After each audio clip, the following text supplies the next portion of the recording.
today I'm interviewing the beautiful Teresa Salerno. She's a dedicated holistic wellness advocate for those wanting to live a more intuitive and conscious life. As the author of The Inner Oracle and an award-winning journal, Teresa facilitates healing and self-discovery through her work as a Reiki Master, teacher, and practitioner. She also leads wellness workshops that include yoga, guided meditations, and journaling sessions.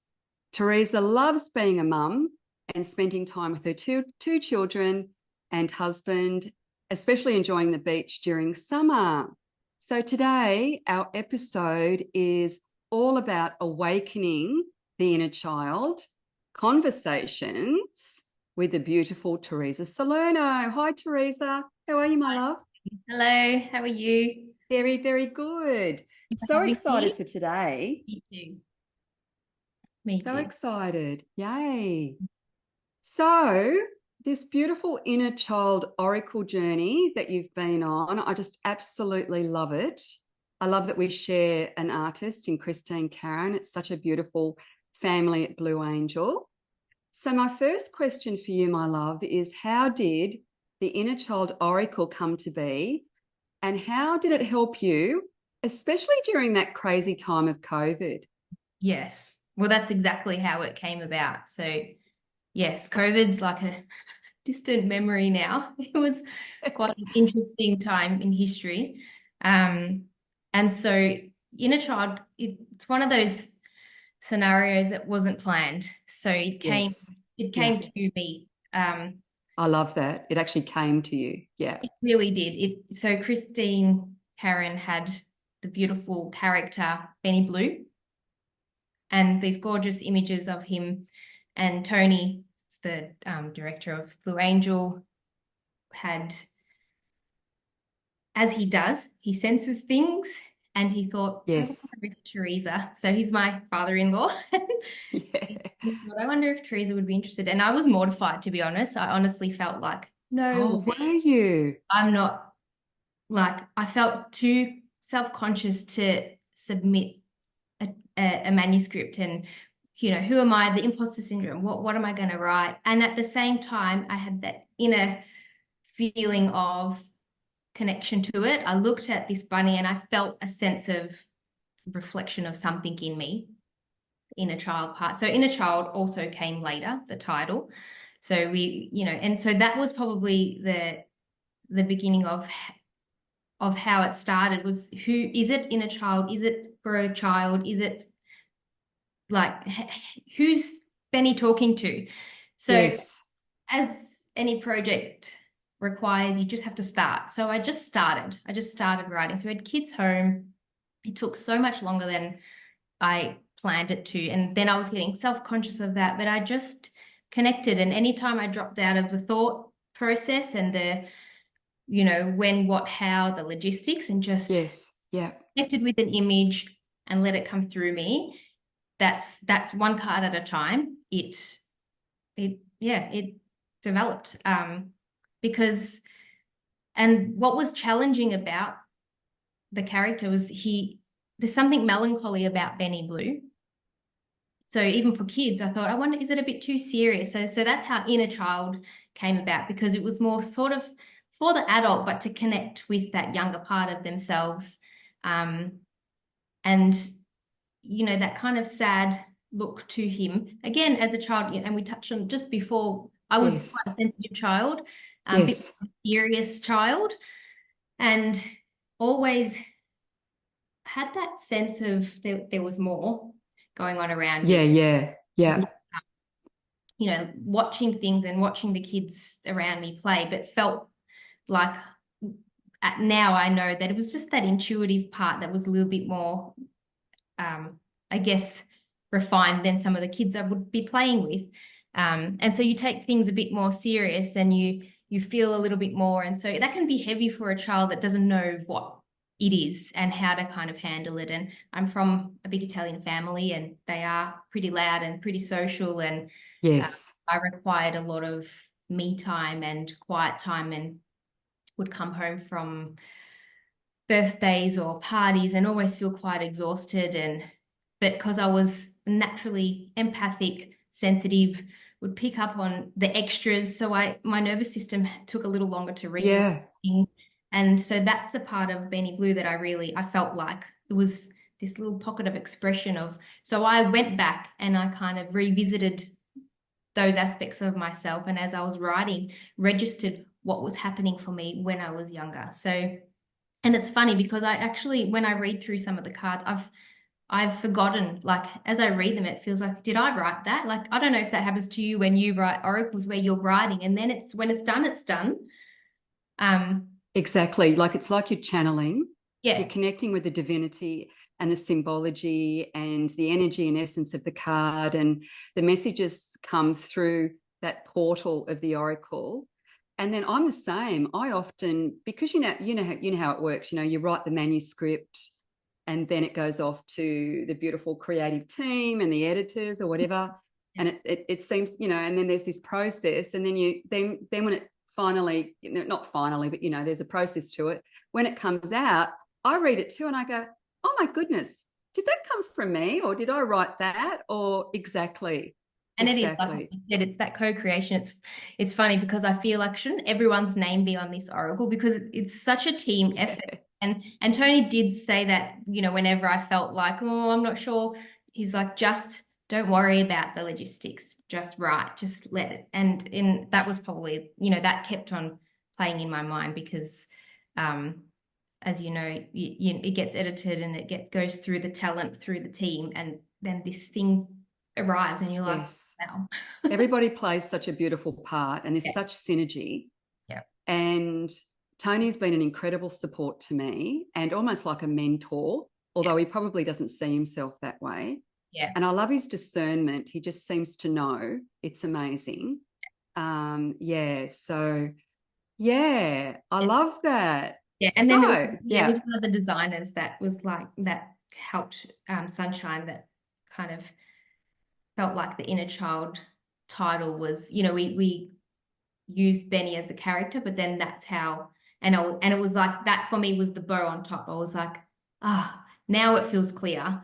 Yes. Yeah. It's a great title, so appropriate. What I love about it too is that, of course, Benny Blue's adorable, but there's depth and it's profound, and there's, it's very transformational as well. And it's and really beautiful. And light and playful and inquisitive and all that great stuff. Yeah. And I find it interesting how, I wonder whether you feel the same, where, you collaborate with someone you don't know, but then you feel this connection. We just sent a few emails to each other, Christine and I, and it's like you've known each other for years, because you're creating this thing together, and then it's out in the world, and then you move along, and it's so much of your life while you're doing it, and then it's done. And I just feel like, and then you just hope that, okay, whoever it reaches, and you don't ever know. I guess it's even with the other work that you do, not just the writing and with Reiki, and you never know the result of things. You don't know the ripple effect. You just do it because you get that feeling of this is what the next thing is. And particularly being in a kind of structured and goal-oriented, achievement-oriented world that we live in. Yeah. It's challenging to actually do things just because. I feel like, I feel like that's part of the work I'm here for as well, is to remember to do things just because there's something in you that feels like that wants to be created. And if it ends up being a great best-selling oracle, awesome, or if it's just the journey of writing oracle, both are wonderful. Relevant. I love that you explained that co-creative connection. It's almost like an energetic telepathic connection with the artist. Yeah. I experience that a lot, even if there's not a lot of interaction necessarily with the artist. It's just something really beautiful happens. It's that really collaborative, wonderful kind of connection. I totally get that. That's so true. Yeah. Yay. Yeah. So how can we connect with our curious, inquisitive and brave inner child to navigate the challenges of adulthood. You've already touched on this. I mean, I think, the Inner Child Oracle does it really beautifully, but have you got anything more to add on that as well? I think Oracle in general is a beautiful way. Again, I feel the current climate is there's information saturation in the world, Yes. and which is amazing. Like there's platforms for everybody to be able to share what they know, and I think it's wonderful. But the application of that knowledge is probably, in my experience and perspective, and lacking. So actually living that, you can share it. And I think what's beautiful about oracles are the softness of them. They're Yes. not overly directive and informative. It's actually just about stopping, breathing, I love that. and just The art of being. and Yeah. then that little message being just a little doorway to what's in you. Sometimes it's not even, those words are written, but then it's your perception of them. It's what it touches inside of you. So, and I'm, again, that part of me that's not structured, that's not that feminine element of me that's that's what I love about it. It's just because it's just because, and creating that ripple effect. I love that you mentioned that. Yeah. Osmosis is so powerful. Yes. And not doing it for, an outcome, or, more just having that really beautiful, pure intention, and then allowing it to become what it needs to be for people. Exactly. I love that you shared that. Not that there's anything wrong with that. That's required. We're having a human experience, and that's actually, it's necessary. It's just out of balance, and that's not always, it's not sustainable if you don't have that. Yeah, and hence, we were kind of touching on before, where you generally attract a partner that's more structured and goal oriented, and so having that balance of both. And so this is how I get to share, and I think so, something along those lines. But having your practice, and again, for me, having a meditative practice or a yoga practice or Reiki, but and that word spiritual, for lack of a better word, it's not just those practices.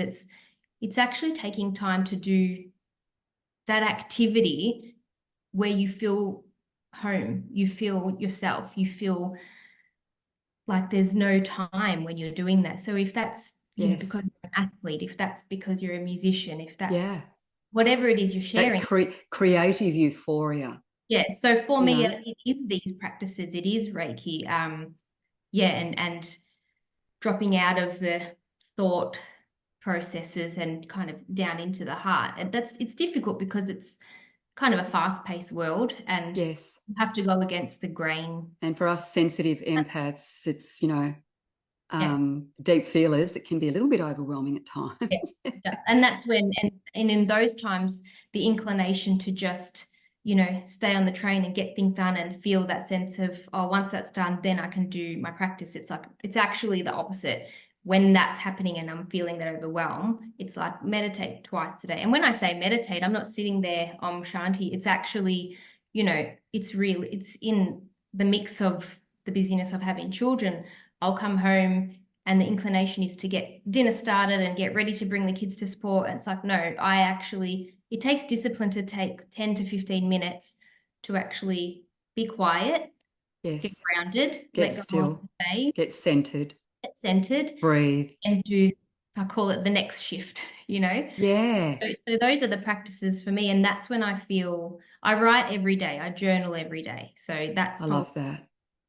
That connection to, and it's unstructured. It's not just, letting go of all the thoughts of the day. It's breathing, pen, feeling the paper, writing the thoughts, always a gratitude practice in there, especially for the rough days, the hard days. That's when that's when it's most needed, So whatever that is for people, that's what it is for me. It's generally, I did my first yoga class when I was 14. I was at high school, and I love yoga. I love yin yoga. Yeah. I just love it. Yeah, it's just, and and when I say yoga, the physical element I haven't practiced for a while, but it's a way of life. More than that. Yeah. Way of being. Yeah. And I guess, yeah, it's coming home to yourself and connecting to your breath. And that's always, whether I've actually physically done it on the mat in classes or just at home, a couple of minutes to reset. It's that probably when I was in high school changed the trajectory. So it was just one of my friends was like, oh, do you want to try a yoga class? And I thought, okay, cool. And I went, and I remember really feeling really teary because I was like, oh, this feels home. This I had feels, the same reaction.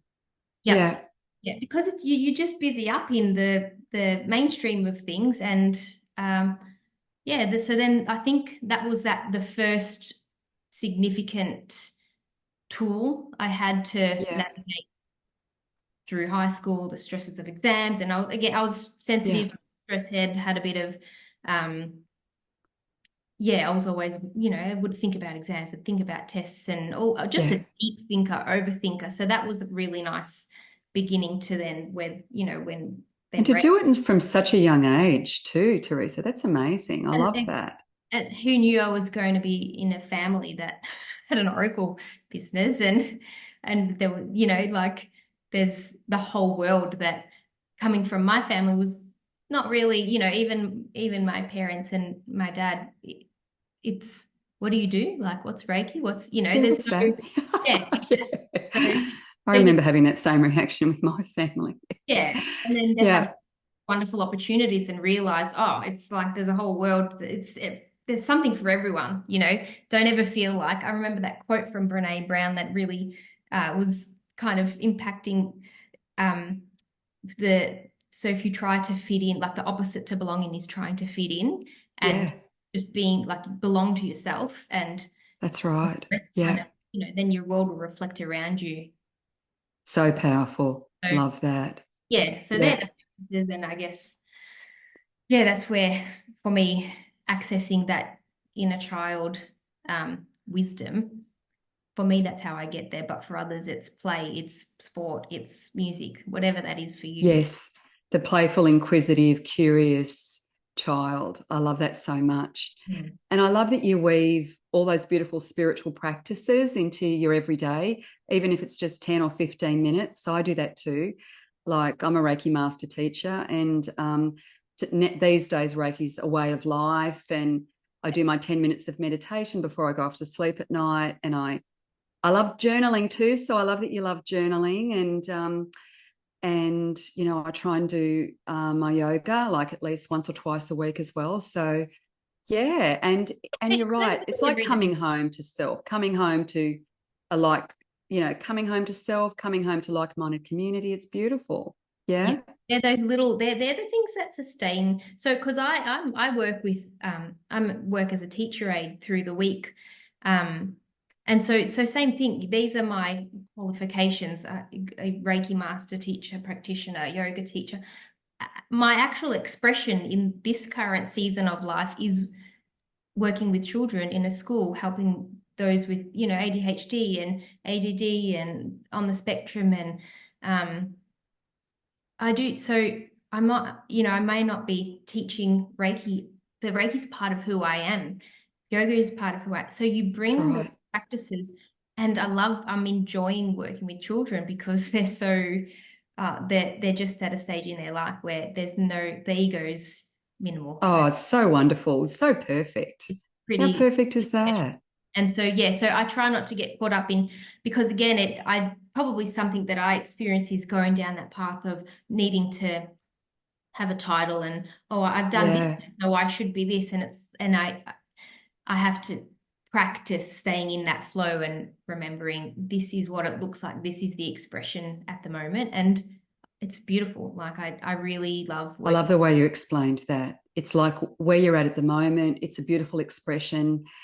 And, I think, if you can embody your spirituality and, weave that into every arena, I think it's important. Working with children is such a sacred job. It's like motherhood, it's beautiful work. Like it doesn't get much more spiritual than that. Yeah.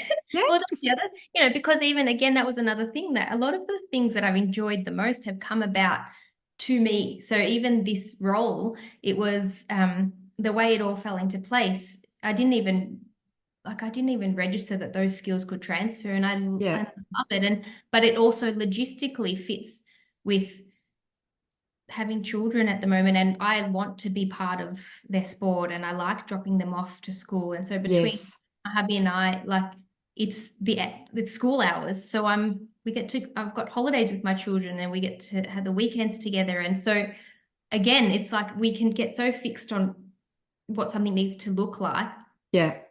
I just wrote down, these are the things I really want, these are the things I love, these are the things I value, go. And do you know what, you're living in alignment though, because it's like, you know, you're aligning your life to your core values at this stage of your life. And it's that ever evolving journey. So, you know, we change and we grow, and, you know, but almost everything you're doing is so congruent, isn't it? I mean, it's just so well, in hindsight, because there's tears and breakdowns, and you know, and I say, because I can say that from this perspective and this side of it, but it doesn't, it's so messy before it gets there. And I remember that's something that charges me and fills my cup, is also I always listen to something uplifting and positive in the morning on the way to work. So I'm very conscious of what I put into my mind, and you know, what music I listen to, what podcasts I listen to. And I remember listening to an Eckhart Tolle interview with, I think it was Deepak Chopra's daughter. So obviously, like a little bit of pressure to be Deepak Chopra's daughter, and she had the same concern that I did, where she was, you know, obviously wanted to delve into teaching and her career and serving, but she was a mum, and Eckhart's response was, be where you are, you're a soccer mum, that's your expression right now. And I was like, it's a beautiful way to explain it. That's your expression right now, like that's right for you, that's right for now. And we get so caught up in a stereotype, don't we? Or what we should be doing, or this is what it's meant to look like, or you know, am I doing enough? Am I enough doing that? And actually, what you're doing is just so beautiful and so right for where you are currently, you know. I think especially in, like, with access, like social medias and access to platforms, I wonder whether, you know, I guess it comes up for me because I wonder whether others feel like they need to be something more or something different because of what it's supposed to look like, or what I guarantee it, or what's and I think that comes to mind because I'm working with children at the moment. I've got children and they're grade 7, and they're at that stage where they're about to enter that world. And I think I always like to question them with, you know, what would you do if no one was watching? Would you still be doing this, regardless of, you know, whether you got to show someone or not? And not just social media, just in general, like help them actually identify their values. And I do this with the kids at school, where, you know, what do you gravitate to naturally that doesn't require motivation? And if anything, like I know for me, I need to be disciplined to write. So as in to journal, it's so easy to think, oh, I'll do it later because I'll do, you know, this and this first. So because you get challenged to follow your heart. You'll have an opportunity to, if it's write or if it's play music, life will be busy and something else will come in, and you have to say, no, I'm sacrificing that. I'm going to miss out on that because I want to do what I love. So I think I wonder whether for some people, you know, following your heart doesn't mean letting go of all responsibilities. It's actually fitting it in around all the other stuff, not getting things done, and then what you love and your spiritual practice fits around it. It won't ever fit. It won't. It's like integrating it into your everyday at a time when you know you're going to do it, right? So with a lot of my coaching clients, it's kind of like, okay, so, but you're a morning person, right? So wouldn't you be better off doing your spiritual practice, your meditation in the morning, not necessarily at night? Or if you're a night owl like me, you know, doesn't it make more sense to do your 10 minutes of meditation before you go off to sleep at night, or whatever it might be? So I'm with you, like, you know, I'm Piscean, so I'm I'm a water sign, so I'm very, very flowy and very fluid. Yeah. But I do crave structure, and I've taught myself to be very self-disciplined. But at the same time, it's good to be flexible and adaptable, and, as you said, be really present in the moment, and not necessarily doing it because it's going to be recorded on Instagram or whatever. You know what I mean? So Yeah. I love that. Yeah. Yeah, so Because for good. you with your oracles, like, were they something like, how did yours start come about to write to? Oh, thank you for asking. Well, yeah, the same way, with the Fairy Temple Oracle, that's amazing because we share that same beautiful artist, Christine Karron, and Tony gifted me. He didn't really gift me, but he showed me this beautiful 44 gorgeous artworks and said, does this sing to you? Do you resonate with it? Do you think you could create an oracle deck in around that? And it was the perfect timing for me because I just had I didn't have my grandson. My daughter had my grandson, Noah, my first grandson. So it kind of felt right. And becoming that, that nana, that grandmother too. I was very close to my grandmother, who's now in spirit, and she was,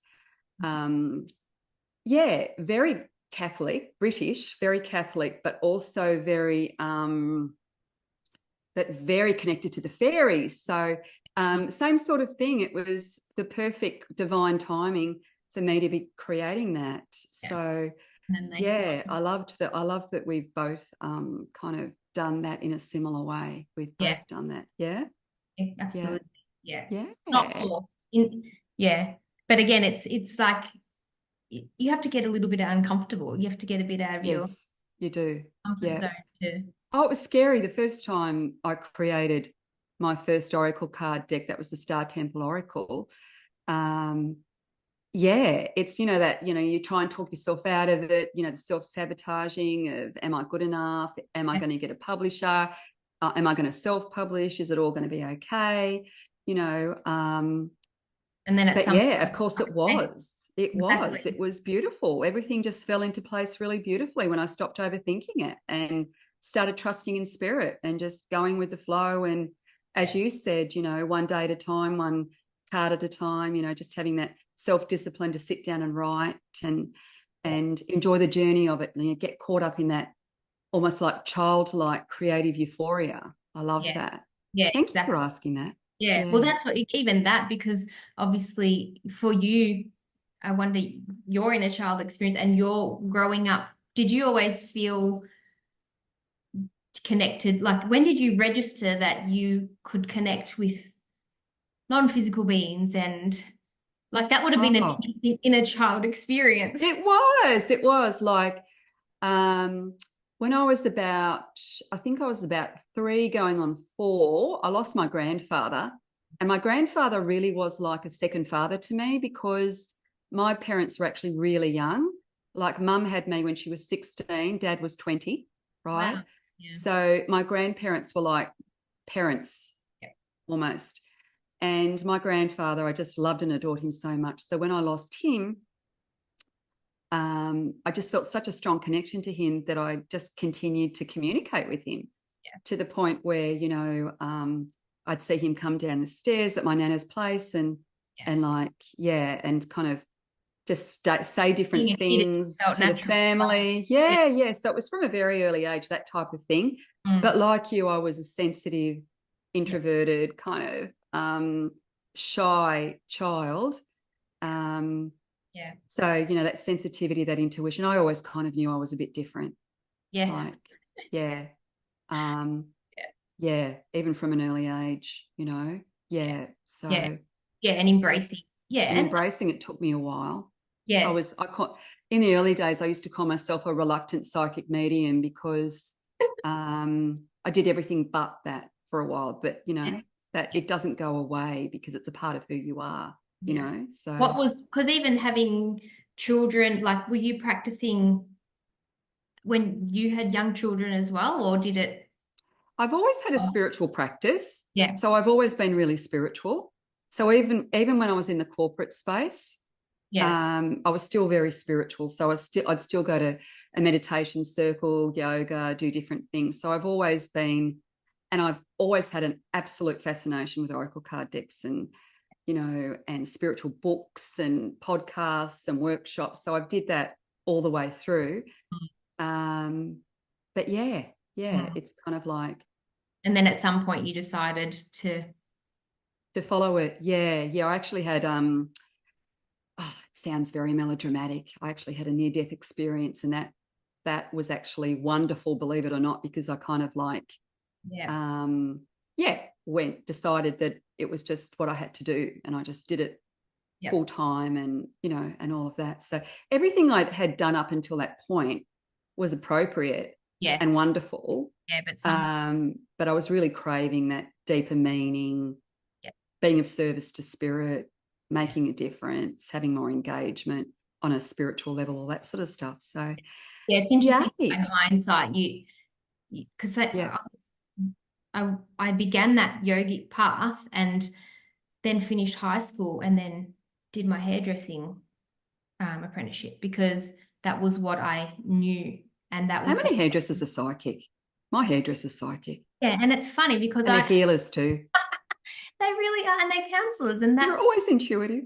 That's the core of what I can see in all the different variations of what I've done and all the different expressions. The core of it has remained the same, where I love listening to people and I love holding space. And I'm studying my diploma of counseling now too. Are you? Everything I've done is for personal. I did my yoga diploma for personal development. I did my Reiki courses for personal development. I did a couple of courses. It's called Focusing Oriented Therapy with a psychotherapist and trainer. Her name's Biliana. Changed. Oh, how wonderful. I love it. Yeah. Just how I even internally speak to myself, and then how again, you use it in your family, in your relationship, and then you use it in your work. So it enriches everything. It enriches all areas of life. And there is that personal transformational journey that often kind of overlaps into your professional life, and and everything, doesn't it? Do you find that? You look back and exactly that. So it all makes sense. It's all divinely guided. Although you sometimes you go through phases where, or for me, I've experienced this sense of, is it messy? And it's like, yeah, it is. And that's what it's meant to have looked like. It's like you do this and then you do that. And then, 5 years later, you're like, oh yeah. I mean, everything. That's how do you believe everything you've done up until now is just, it's all relevant, it's all connected, isn't it? Nothing. It almost prepares you or something. Yeah. It's nothing amazing. I've read or spent time on or chosen to do, even if I've thought, because even doing something that you might have thought, well, maybe that wasn't that good, but it's like doing that made you it actually helps you discern what you want, what you don't want, what resonates, what doesn't resonate. Exactly. It's all appropriate and relevant, and like that self-reflection. You kind of really work out, what your passions are, what you we call it a calling, but I think it's a flexible calling. It changes as we change, Absolutely. It depends on even that. I'm probably at that phase with where I'm at the moment of really seeing the yes and element of things, where yes, for me, it's been that. And for someone else, they're born, they know what they're going to be, and they're that for their whole life, and they die that. I know for us, it's like, okay.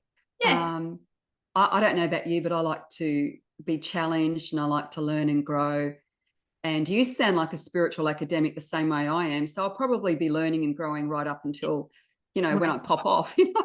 So, yes. It's like there's this sense of urgency, but then there's also not, because, we have this human experience, and it's you age, and there's literally time factor to it all.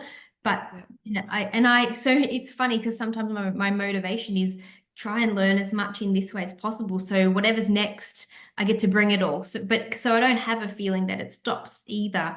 Yes. And that helps, when you go through the ups and downs of life as well, because you need, I think that's what's always pulled me through when you can go down those kind of dark night of the soul type Yeah. experiences. And it reminds me I just keep learning. Just keep learning. Just keep learning, keep growing. Just click play on, that, just open that book, just trust and keep going. Yeah. Do you enjoy the journey of it? Never feels like work to me. Yeah. Do you feel the same way? The only time I ever feel fatigued and feel zapped is when I'm not following that voice, when I'm trying to do something because I think I should, because I think they think I should, because it'll please that person. It's a blessing in disguise to be sensitive, because I'm grateful that my body very quickly tells me when I'm doing that. I get physical symptoms and manifestations quickly. So it's like, well, if you I don't think listen. the physical work's really important. I'm really glad you touched on that, because I know in the early days, I was doing a lot of astral travel and, meditation where you kind of leave your body and all that sort of thing. Yeah. And then I kind of quickly realized that it's so important to anchor it into the physical, into the here and now. And I just love physical divination and the wisdom of the body. And I love that you mentioned that you get the tingles and the spidey sense, and you're listening to, that beautiful diva within you. Yes. I I feel like I love don't have a that. choice. I don't have a choice. Like, I really, Yeah. that physical knocking, it just gets like, some people have that little bit of a thicker skin. And I've worked on because I also don't like the idea of using sensitivity as some kind of scapegoat to get at. Like, you do have to thicken your Well, skin. that's a really good point. Yeah, or even using Yeah. meditation and spiritual practices, being mindful of, is it a spiritual bypass? Like, am I doing this because it helps Yes. me not to feel what I need to feel? Yes. Or, because at times, even every now and then, I'll do a meditation, and again, it's just I've just pop some music on it's very informal, and then the kids will come home from school, and I feel that surge of, they're bickering and they're arguing, and it's like, okay, so this is actually where the challenge is, because it's all Right. good and well to feel at ease and at home and at peace, and you need that fuel Yes. need.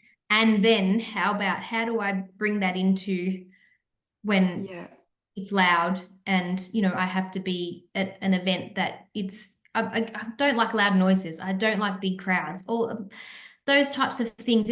I'm happy to do them, I just have the capacity. And it's been nice. That part of getting older is lovely, setting boundaries and being really confident in them, and just knowing what Yes.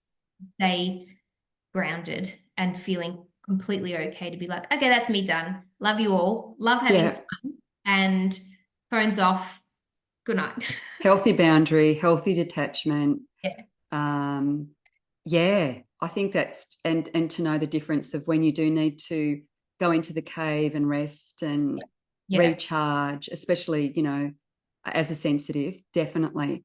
But I Yeah. love that you mentioned the whole bypassing thing, because I think that's important to touch on too. So I think it's important to have all these beautiful spiritual practices, but also at the same time, yeah, really, feeling into the body and, you know, almost alchemizing it within the body too. So, Yeah. I know things like, all those things you do.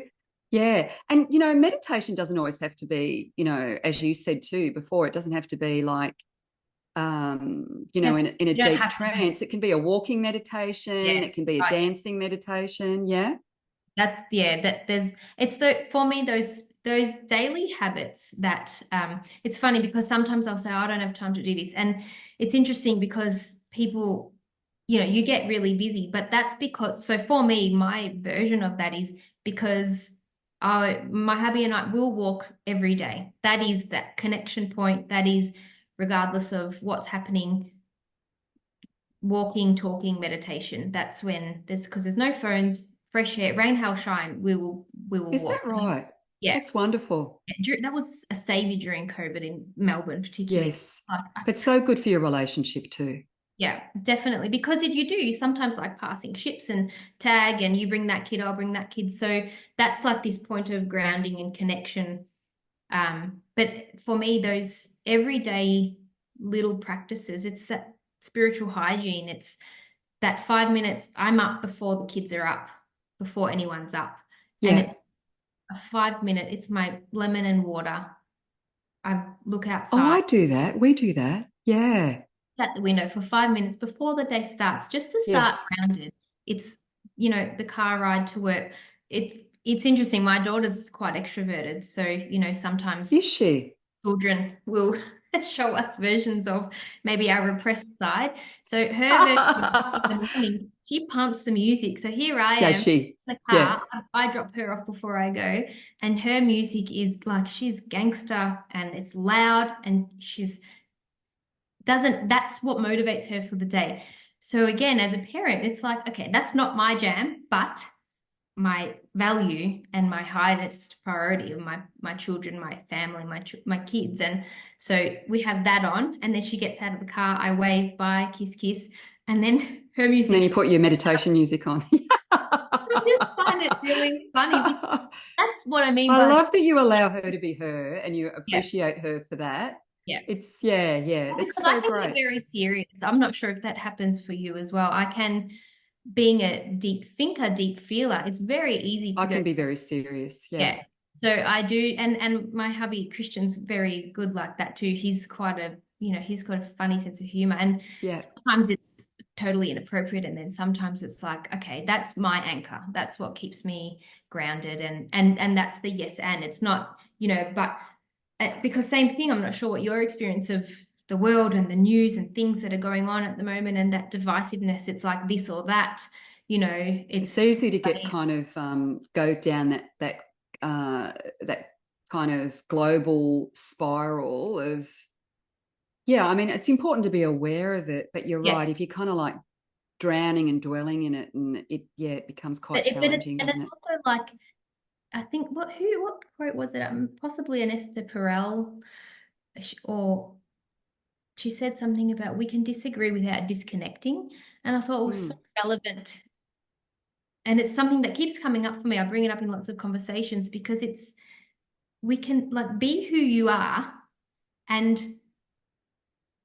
live it and share it. I don't know if there's like an element of narcissism at the moment that's a little bit extra, where I feel like people are trying to convince and constantly sell and constantly promote that their way is the right way. yeah. And I'm bringing this up based on what you I'm were saying. really glad you brought that up. Yeah, because for me, Yeah, peace isn't always agreeing. It's finding that middle higher road. yeah, and We're how not can all going to agree on everything. It's never going to happen. no So way it's that how do we live harmoniously yeah, and embrace the diversity and just, yeah, of course we have to come to some kind of compromise, but at the same time, yeah, it's okay. It's yeah. okay. Yeah, I think you're right. Oh, It's not black that's or my white. It's experience. And grey, again, right? I'm always, even with Oracle, that's what I love about it. It's not advice, it's not information, it's not saying this is the way. Yes, you have to do For this. Yeah, me, this is yeah, what I'm seeing in through these eyes, through this lens. And yes, so even like with my daughter, you can be you and I can be me, and we can love each other unconditionally in that, in that particular relationship. yeah, Um, but just, again, I think it's part of what I'm hoping to share as well is be you and share you and let people be drawn to you if they think, oh, that's something that feels, I like that. And if yeah. not, let them be. And I don't know, again, it's that kind of Buddhist mentality too, like It's beautiful. all sentient beings be free from suffering, and we can connect and remember that we're actually all part of the same, Yes. we're all And connected. the uniqueness makes the world just really colourful and vibrant. Yeah. Like if we were all the same, I think it would be like vanilla. Yeah, And absolutely. I prefer chocolate. So, Yeah. I love that. Yeah. So Yeah. Mm. you've answered most of my questions. You Oh, must be psychic or something, Teresa, because it's like here I am looking at my questions here. So what's on the cards for you, my love? I'm really curious. Are you working on anything at the moment? I am. It's yes. Can we share Um, that? And can we so also share that you are a part of that beautiful Blue Angel family that I love and adore so much, because you're all so amazing. You work so beautifully together Yes. too as well. Most of the time, you know, again, Most of the time. Italian family, I get the inside information sometimes, which, you know, nah. So everyone's very human and everyone has That's disagreements. right. Everyone has opinions, but at the core of it, there's love. There's a lot of love, and There's a lot of love. you know, Yeah. intention to share something nice with the world.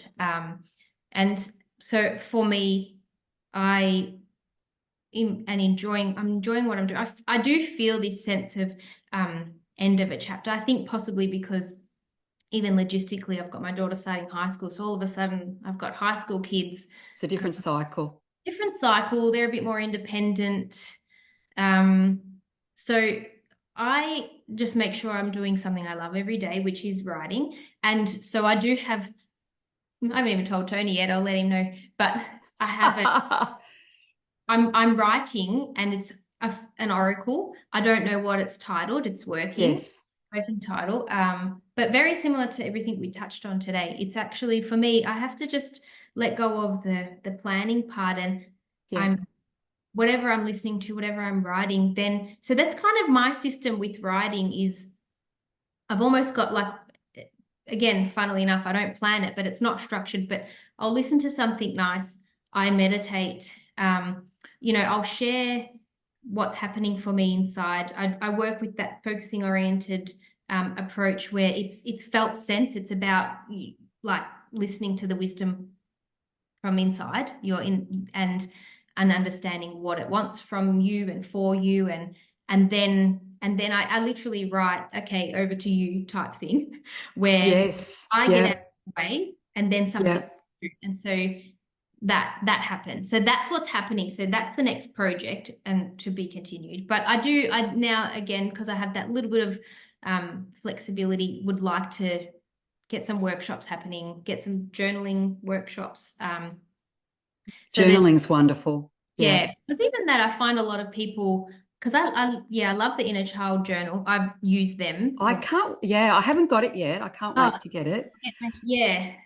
So Benny Blue, he's just so adorable, and just I just think how Benny Blue's got that little tear. Has Benny Blue's got a little tear, or?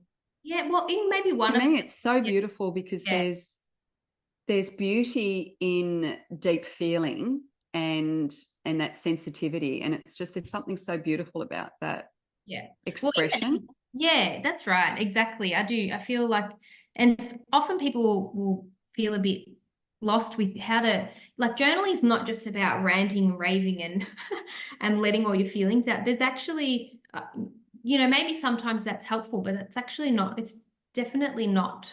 It could be cathartic to some degree, but it's not that's not how I journal anyway. And so I registered, it's interesting because people maybe need that guidance. So that's probably what I'll include in some workshops. But that's a really interesting way of looking at it.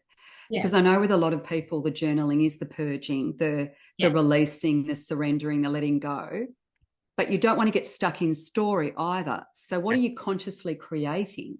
So journaling can be the wishing, the you know, the dreaming, all of that beautiful stuff. I love that you've mentioned that. Yeah. So and again, that's just what it is for me. So it's good. It feels good for, you know, if someone else thinks, oh yeah, that's actually, I'm interested in learning more about that. Great. Let's share that. So there's nothing specific, but there's lots at the same time, if that makes sense. I'm kind of in brainstorm. I think you're in that kind of transitional period. It feels like that rite of passage where your daughter's going into year 7. So it's a different, you know, it is a different kind of cycle, isn't it? It's a different, you know, different phase of, you know, it's kind of that. It sounds to me like you're invoking and calling in some really beautiful things. Well, I'm trying not to get too fixed on, because it's that balance of, obviously you need the vision to manifest it, and then letting it unfold. I've struggled with that myself, because I am a creative writer and I'm intuitive. I'm an intuitive writer. But then it's like, well, I do need structure. So like, what is that going to look like? You know, and it has to work, and how's it all going to come together?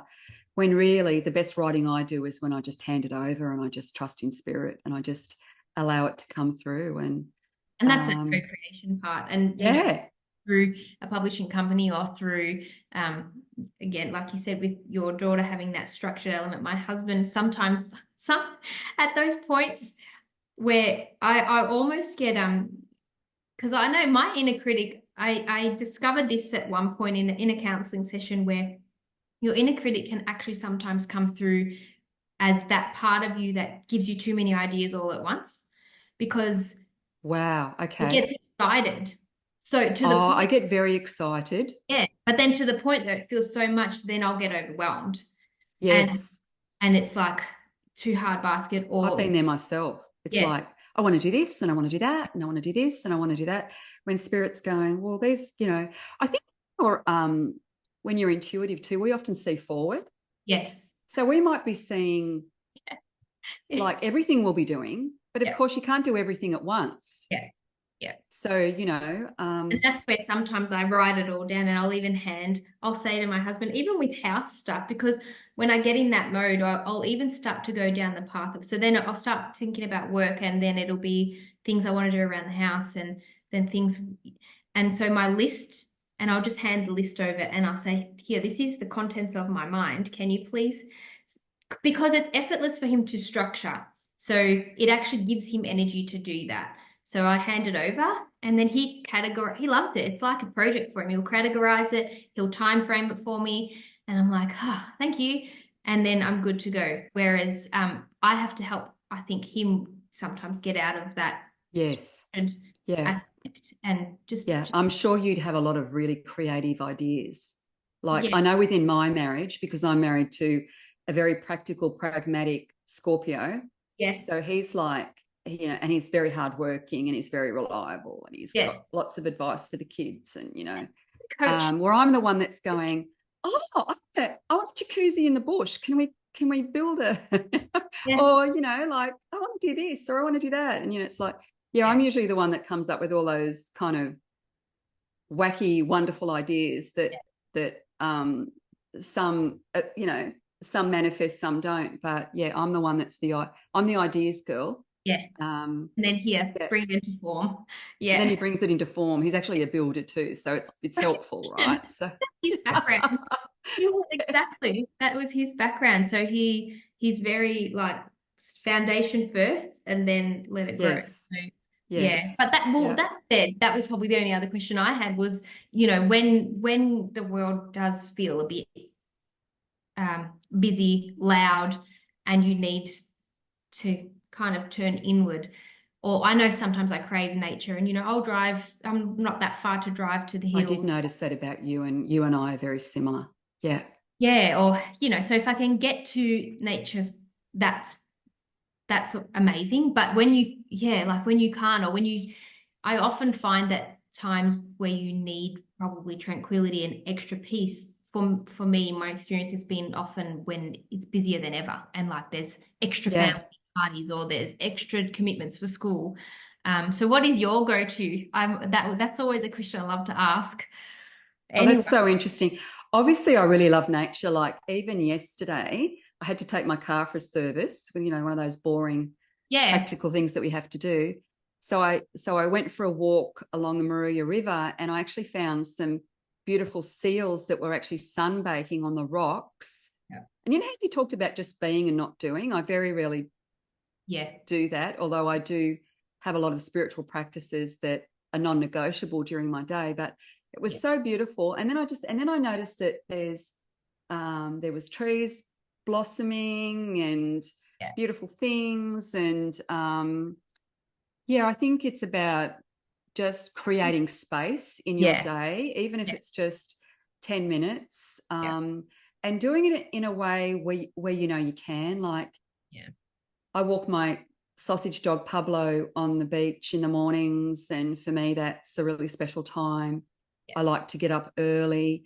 I call it magic hour. I love it when the sun sets. Mm. So I get really still just before the sun sets. So when the family are all here, they even call it magic hour, and we often go out on the deck and it's really beautiful.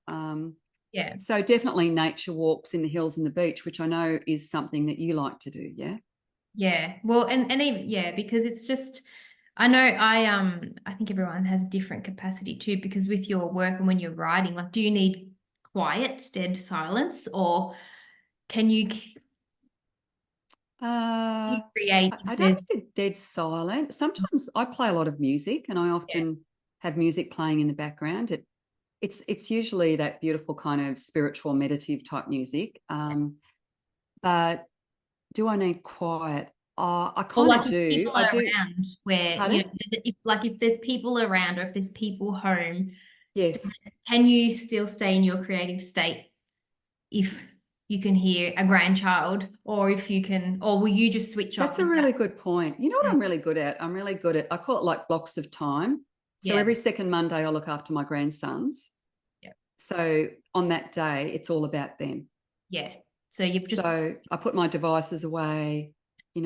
I tend to do things. It's a really good question, but the mm, way I like to work is, and it's, I know it's tricky if you've got young children, but what I tend to do is block out time, different things, different times. So I do kind of plan my week, yeah. but then I'm flexible with it because I kind of do need a bit of quiet when I write, actually.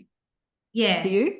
Well, that's why, yeah, I'm curious. And because it's also that thing where for me, you can block out that time, but you also have, you kind of have to feel it. Like, You so, have to be you in the know, mood, or you that have to put time, yourself in the mood. yes. So that's probably what I'm developing and getting much better at, where I will, I will actually maybe pop 10 minutes of, at the moment, I'm enjoying Caroline Meese's work. She's someone that we read a lot of things about while I was doing my Reiki mastership. So it's her, I'll have to look her up. yeah. Yeah. She has, oh my God, the books, I've gone blank. It's goes through all the chakras and so that's how we kind of broke down some of the chakra work while we're doing our Reiki. So she's just keeps on coming up, and that's how I choose what I'm listening to at the time. It's like what keeps popping up, what'll happen, what'll pop in my dream. I'll see the name 2, 3 times. I'm like, okay, that's it. So Yes. popping something like that on for 10, 15 minutes or 20 minutes and trying to get in that zone, because it is like shift work where I'll have a Saturday morning, everyone's home, but I'll be able to write a little bit, but then there's basketball. So it's like, okay, I might be Yeah. halfway through something and it's like, oh my God, I just want to keep going. And I'm lucky enough that sometimes I can, and we've got enough Yes. ability. I think if it's really strong calling, you make that happen. But yeah, so it's hard to not want to finish something or just fully indulge. And I know that lots of writers do that. They'll go away and I know. I find that fascinating because I don't do it that way. I Because can't. I don't think I could either. core values for me, like, Yeah, family is one of my core values. exactly. Creating a beautiful life is another core value, right? Yes. So my Yeah. spiritual creative work and all of that, yeah, that's one of my core values too. But yeah, I don't know. I like to kind of weave it all in. Yeah. That's exactly it. Just that's Yeah. it. That's what it looks like. It's not fixed, and it's not. I think if you try and have it looking a certain way, it's also a bit of a recipe for resistance. And yeah, so you have to I be. think you do have to be flexible and adaptable to a certain extent and learn to kind of pivot and do what feels right. Like even when the family are here and I've got that beautiful noise and that beautiful mess, I still find the time, if I have an idea, to go and write it down. Yeah. Like I That's might get an idea and I go, oh, I yeah. need to write that Yeah. down. I do that a Yeah. lot. Absolutely. That's my system. In the Yeah, notes yeah, on my phone. It's funny. yeah. And sometimes I'll go back and it's like from a year ago and I think, oh, that still keeps popping up. So that's how I also know, okay, maybe I'll give that some attention now. Oh, I know. I'm the same way. If I see it and it keeps popping up, or I keep hearing the name, or you start dreaming about it, or daydreaming is my favorite thing. Daydreaming about it. Yeah. Yeah, it's kind of it means that it's popping up for a reason, without a doubt, and it always is. Yeah. Yeah. I love that. I love talking to you. This has been so fun. So Thank you. fun. Awesome. So Yeah. how do our Ask the Oracle podcast listeners Yeah. find you, my love? So I'm not overly active on my socials. I generally just share if someone's shared an oracle, but so it's Teresa Salerno on Instagram and Facebook. Even my website, I haven't actually updated. I don't even know if it's working. So that's the main thing. And the oracle, there's a link to purchase the oracle, but otherwise jump on the Blue Angel website as well for the inner And child. the Blue Angel do that so beautifully. Yes. It's a great website. And yeah, it really is. And I think, I'm not sure if I got the link to the journal, but the journal's there as well. So the journal's only fairly new, isn't it? Yeah, the end of last year. Yeah. Last year. Yeah. Yeah. So I haven't got any kind of workshops scheduled, but like I said, that's something happening for next year. So I'll update my socials for that to the journaling workshop sounds brilliant. Yeah. Well, and you'll have a beautiful journal as well, right? So yeah, it makes sense. We have to do it. Maybe we can organize a workshop together one day. I definitely want to have you back on the podcast. Yeah. Next year sounds good. Yeah. Thank you so much for coming on today. I loved it. Me too. Thank you for having me. It was just, it felt, like I said, it feels like we've spoken many times before. I know. I feel the same way. Yeah. You know, and it's not just a part of being a part of that beautiful Blue Angel publishing family. It's also, it feels like a remembering to me. Yeah. Or like-minded, you know. Yeah, it's beautiful. Definitely. Thank you, lovely. Thank you. Thank you. Take care, my love. You too. Bye for now. See ya.